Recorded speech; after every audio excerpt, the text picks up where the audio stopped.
Hello and welcome to the 2013 Ras Al Khaimah Half Marathon. Here we have 2,500 entries and a top lineup of the world's greatest athletes. Joining me is Tim Hutchings. Tim, how's today shaping up?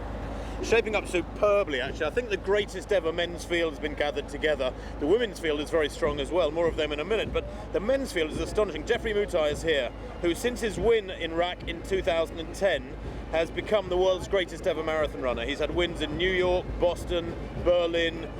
He's run a very, very quick half marathon. His personal best was set here back in 2010. He's run faster since.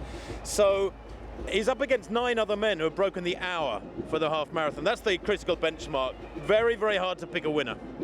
Let's have a look at the rest of the men's field. So a chance to look at the best of the men, or most of the best of the men. There are so many, there are certainly more than 8.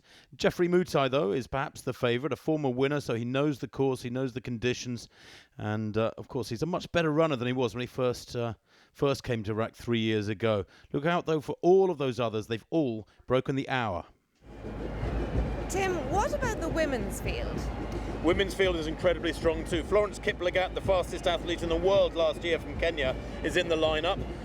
She'll be up against Alvana Beylegessi, the 2010 champion from Turkey. She's been away, she's had a lot of injuries, she's had a baby, she's had a daughter, but she's come back, and I understand she's training better than she ever has, and she's held world records in the past. There's Lucy Kapoor from Kenya, incredible athlete. I think the women's race is going to be as good as the men's, if not better, but the strength and depth is absolutely unprecedented. Okay, well, let's take a look at it in more detail. Well, very hard to pick a favourite amongst these women. Alvana Beylegessi actually won the race in the same year as Mutai, but Florence Kiplagat was the fastest in the world last year. Lucy Kapoor is a member of that sub-220 marathon club. There's only some 17 women who have ever broken 220. Well, the press conference for the RAK Half Marathon was held yesterday. Tim, you were there. What was the general impression?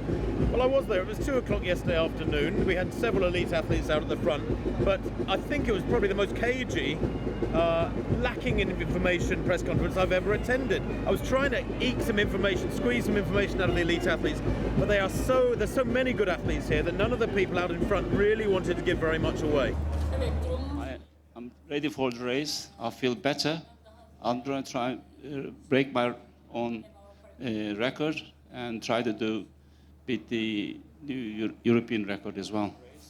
I have been preparing myself well. I was training at E10, but after police championship, last two weeks, I got a cold, so I didn't prepare myself well as I was expected. My shape right now, I'm not happy with it because I need to pick it.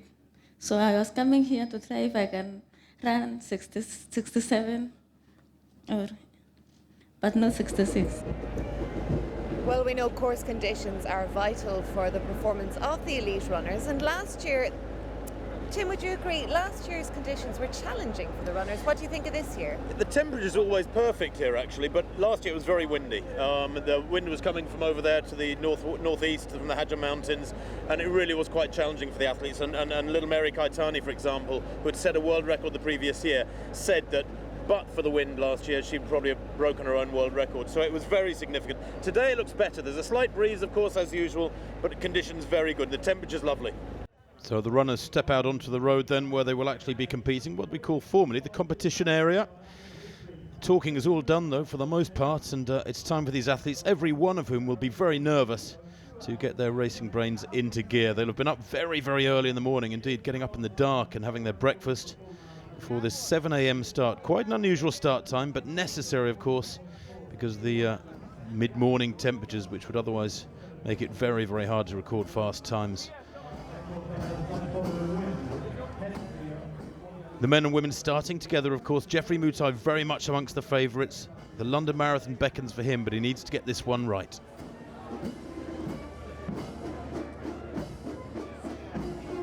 So, the elite athletes on the front rank, some 2,000 athletes queuing up behind them, some of the top local athletes as well, ambitiously looking forward to running hard and picking up prize money, which stretches through several categories, including local athletes and UAE residents. The vast majority of entrants, of course, are what we call expats. They who've driven up from Dubai either last night or this morning. And of course the formalities are taking place as usual before the start of the 7th edition of the RAK Half Marathon. And as ever, those formalities are attended by His Highness Sheikh Saud bin Saka Al Kazimi, who has been such a wonderful supporter of this race. And here is the course. It's a fast, flat course. As I've said, it goes around the lagoon where the mangroves are clogging up so much of that lagoon, and heads past the golf course down towards the southern end of the city, and then back up to what is in effect the centre point before that left turn and that long home straight, almost a kilometre long. And of course the real significance of this race is that so many of these athletes have hopes for a spring marathon, hopefully to be realised now. Away they go then. Personal watch is being started as ever. It's a habit the athletes can't get out of. The elite and steady runners as well, the mass runners. Gentlemen, they're running in bare feet, can you believe? At least there's no downhill to contend with. But the wind is coming from the athletes' left slightly as they plough through these early few hundred metres. And as always, there are 1-2 local runners out for their little few moments in the sunshine, I suppose you could say. They won't be living with these athletes for very long, because we're expecting the men's winning time to be under the hour, under 60 minutes, which is very special. It's been managed in 5 out of the previous 6 years here in Ras Al Khaimah. Jeffrey Mutai wearing number 1. Number 3 there is Ezekiel Chebi. He ran 3 very strong half marathons last year, Chebi, to the left of picture. And number 8 there to the extreme left of picture is an interesting athlete. That's Yosuke Hasegawa of Japan, the first Japanese athlete to race in the RAK half marathon. And it's also his debut for a half marathon. Wonder how long he'll be able to hang on to the elite men. They have, however, gone out fairly steadily. This is not a quick pace for these first few hundred metres. I think everybody reluctant to take on the burden of pushing the pace early on. There is no official pacemaker in this men's field. There is an athlete, at least one athlete, Paul Minor and Ngari, who I'm sure we'll see later, who's been allocated the role of pacemaking for the lead women so that they run at a good steady tempo. You can see some of those top women to the left of picture already beginning to drop back a little bit behind the men. But now Mutai gradually changes gear. It's almost like watching a car cut through the gears up to top tempo. Number 4, Faisa Lelisa, the winner of the Houston Half Marathon last year in a course record, and he retained that title just 3 weeks ago. And Lelisa, well, only 23 years of old, but he is a tremendously fast marathon runner. His best marathon is down there at 2:04.52 in fact, which makes him very strong and very fast. Some of these athletes have track pedigree, and therefore they would be confident of a sprint finish. Others less so. They are very much born and bred road racers, and therefore they will want it to be hard and fast from the off. There's the 1 kilometre mark. And that's a slow first kilometre. It's around 3 minutes for these lead men, and that's why Faisa Lelisa here of Ethiopia has cut loose. I think he's thinking, well, I've come all this way, I haven't raced for months, I'm going to make the most of this opportunity. There are the lead ladies. 53 there to left of picture is Lucy Kapoor, former Commonwealth Games champion. Lifted the 10,000 metre gold in Melbourne back in 2006, but since then, over these last half dozen years, she's become a ferocious road racer, world class at marathon and all the lower distances. She was actually saying to me at the press conference yesterday when I had a quite quiet chat with her that she's had a cold for much of the last fortnight, much of the last 2 weeks, and she was reluctant to say that she was in great shape, but she looks in fine fettle to me. She has that unusual style of holding her arms very close up to her chest. Lelisa, by the way, is also unusual in some respects. He's very powerfully built, quite solid in the legs. You associate many of the East Africans, the Kenyans in particular, with long, lean limbs, displayed by the majority of these ladies, for example. But Lelisa, very powerfully built. 52, that's Florence Kiplagat. She was the world number 1 last year.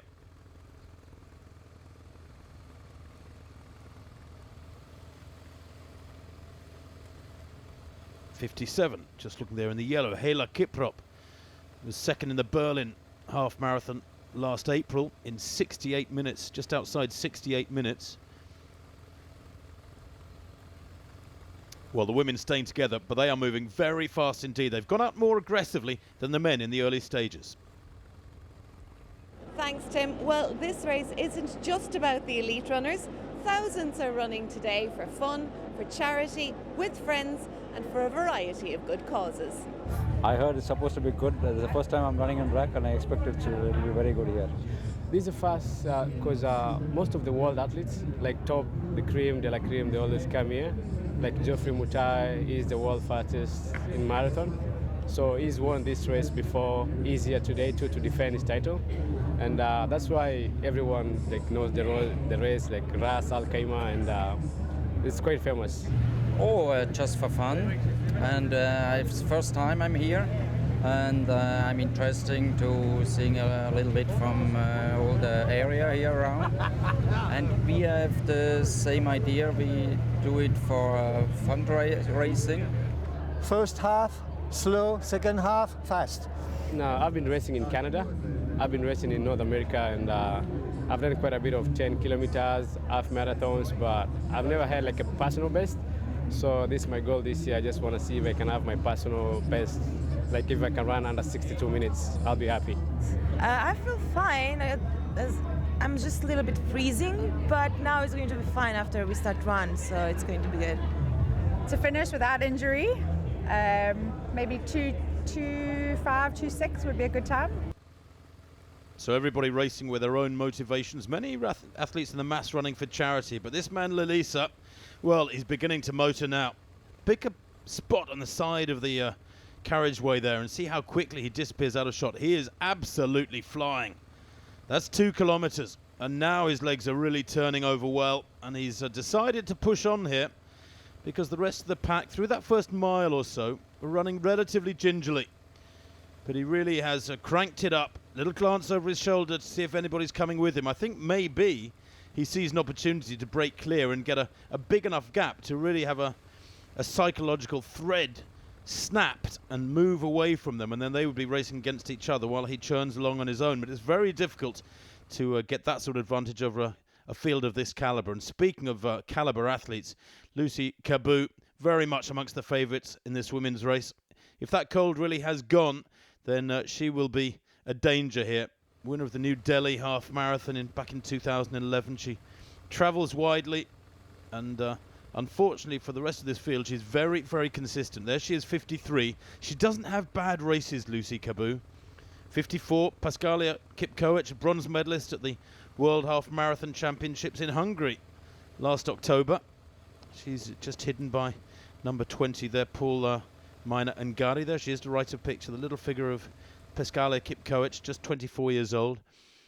Priska Jeptu is also in that pack, and well, what a year she had in 2012. The silver medalist in the Olympic marathon in London behind Tiki Galana, the Ethiopian Olympic champion as she is now. Rita Jeptu, no relation to Priska Jeptu, also a very good runner. Her birthday today, actually. She's 32 today, is Rita Jeptu. She took second place in the Chicago Marathon last autumn. Now you can see, as if we need reminding, that it's early in the morning. The sun only just coming up over the Hajar Mountains in the background there. Wonderful racing conditions. There's a slight breeze coming down across the city from the east, where the mountains are, but not nearly as fierce as it was last year. Last year, quick times were just blown away with a very, very strong, constant wind from that same direction, and for the first time, the men failed to break the 1 hour mark. Well, 3 kilometers there, with Lalisa still moving well. He's got a funny style, hasn't he? Rolls a little bit in the shoulders, chugs along, but he moves really well. And here is that big pack with Geoffrey Mutai in the yellow, leading and pushing the pace, doing the work at the moment. Nobody else really keen to push along. Number 6 there to the left of picture. That's Geoffrey Kipsang. They're trying to run the shortest line on these curves. The course, by the way, has been measured very, very carefully. Indeed, when it was measured a couple of days ago, there were 7 police cars in attendance, no less, with John Kunkela, the German who moved over from Germany a few days ago to get that measuring precise, because they know full well that there's a chance of some very significant records for the men and the women here this morning to the organisers, and it has to be validated with almost literally inch perfect measuring over the 21.1 kilometres. Well, here's a slight down section now. They're running back towards the south here, I think it is, and that pack still closely bunched. They have begun to crank it up a little bit. That early kilometre for the men was only about 3 minutes. That really isn't very fast. Well, interesting to see Ngadi there, the man who's got the burden of pacemaking for the women, having a little glance over his shoulder, is doing a very good job. He's dragging them along at world record tempo in these early stages. And the ladies have all taken the bull by the horns and hung on firmly, because that's a pack of what, about 10 or 12 of the top women moving at world record schedule in these early kilometres. Really encouraging. By contrast, these men seem reluctant to really accelerate and move up towards Lelisa, who's still out there in front. It'll be a lonely, lonely race for him if he has to keep going all the way on his own. That's 4 kilometres now. And these men at this stage really haven't started attacking the race and moving up to the speed that we would have expected. Something might give them a chance of the course record of 58.52 by Macau, or indeed the world record.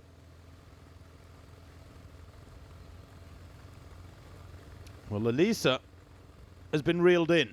Now, this is interesting. They're not far from 5 kilometres now. And Elisa, I don't know if he's eased back or if the pack have actually accelerated. I think it's the latter. I think Stanley Biwott, their number 9, has moved into second place. He's a man who won the Paris half marathon, the Paris half marathon, excuse me, 59.44. And there is the 5k point. Now, this is important. 14:02 at 5 kilometres. It's not particularly quick, but it's okay. It's a conservative first 3 miles or 5 kilometres by the men there. So it's been set up well in both men's and women's races. Meanwhile, Evie's waiting for the relay start. Now it's time for the team relay to start. Teams of 4 compete, running 5 kilometres each, with the final member of each team running 6 kilometres. We should have trained a lot more than we did, but you know, we did some training. I heard from the event through him because we're actually running for charity. So we're trying to raise money for a very special cause. Just to keep going, even if it's just by walking. We are just running for ourselves to get the fitness and just to for ourselves and for the companies as well. Nothing serious or anything. We're not going to break any records this morning. So the team relay gets underway then. The RAK Free Trade Zone Team Relay Challenge, to give it its full title. About 130 teams, I understand. The first leg runners of 4 for each team head out for their section of the course. It's about 5 kilometres each runner has to cover. That's about 3 miles.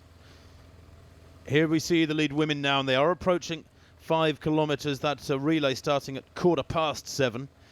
These women with 15 minutes of hard running under their belts, and it is hard because they're moving at something very close, if not faster than world record schedule, and we can confirm there they go through 5k, 15 minutes 35 seconds at 5 kilometres, and there's 10 of them in that group, and they are moving at world record tempo in this women's field. Fabulous stuff from the ladies. They really are attacking this course in perfect conditions in Ras Al Khaimah on this glorious February morning.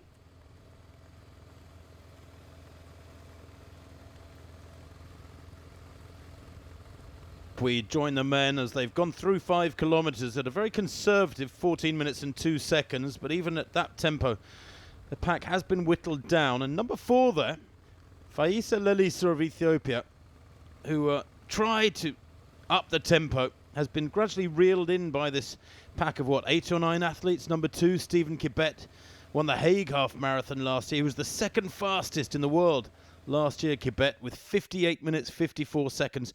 As we can see, they've headed out to that westernmost point of the course, and a negotiated turn as they pass another of those kilometre markers, but they haven't really yet increased the tempo. I think if anything, Lalisa has eased back a little bit and has decided to be a little bit wary of going out on his own through this middle section of the race, perhaps acting as the sacrificial lamb almost in front of this very, very talented pack. 15 towards the back of the group there, that's Daniel Wanjiru, who has only ever run 61.19. He's never broken 60 minutes. Jeffrey Mutai has, though. He is one of the greatest runners in history. Indeed, he has the fastest marathon time in history, set at the Boston Marathon 2 years ago when he ran 2 hours, 3 minutes and 2 seconds. The winner of the Paris Marathon in a course record last year, Stanley Biwott. He obviously has to be respected. He had a breakthrough year last year, actually, did Biwott, setting personal bests at 10 kilometres, half marathon and marathon. And Jeffrey Kipsang, well, of course, he is a man who has to be respected as well. He's only 20 years